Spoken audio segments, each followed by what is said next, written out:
Est-ce que vous êtes intervenu également dans ce dossier? On sait qu'il y a des milliers de personnes qui sont sans eau. On va voir intervenir Yvon Paquette dans un instant. Est-ce que vous vous êtes intéressé à ce sujet parce qu'on vous a peu entendu aussi?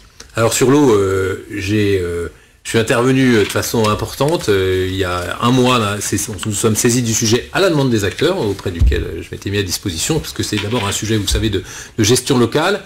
Ça nous a permis de mettre 8000 mètres cubes d'eau supplémentaires par jour dans le circuit.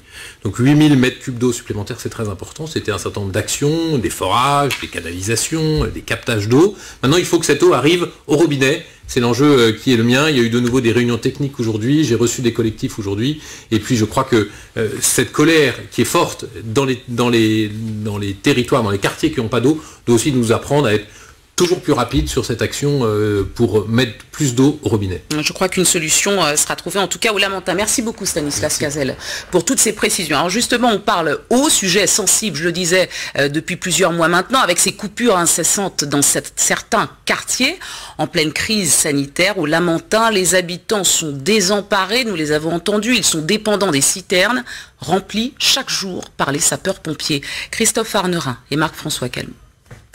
Ce sont les anges gardiens d'une situation chaotique.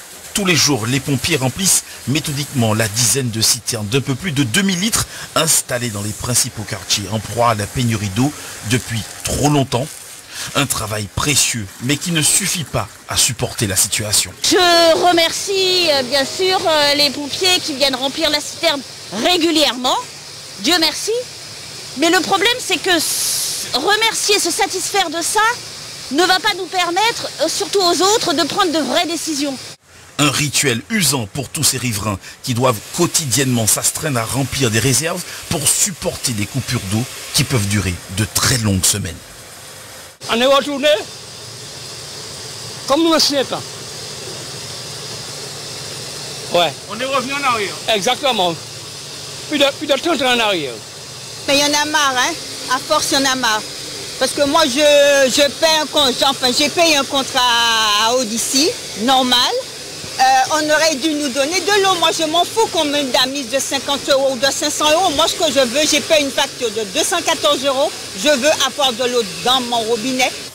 Des citernes qui ne resteront pas pleines très longtemps, tant la demande est forte.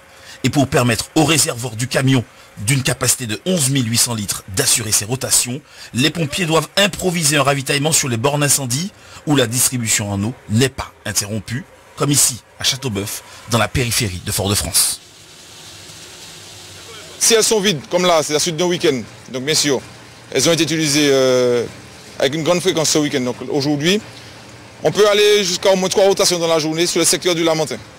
À peine le temps de remplir qu'il faut poursuivre la distribution dans d'autres quartiers en souffrance. Ici, à la résidence Lauréat, à Acajou, la centaine de résidents doit composer avec une petite citerne de 2200 litres, ce qui oblige les pompiers à assurer en parallèle une autre distribution aux résidents et qui rallonge considérablement les journées de l'équipe.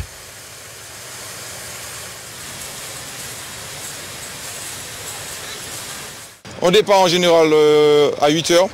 On peut terminer notre journée sur le secteur, dans tous les cas, pour le remplissage des citernes, soit à midi ou entre midi et 17 h. Ça va dépendre du remplissage qu'on a fait occasionné dans la journée. Une mission devenue prioritaire pour nos soldats du feu qui doivent, jour après jour, tenter de circonscrire la colère ardente de nombreux résidents privés d'eau.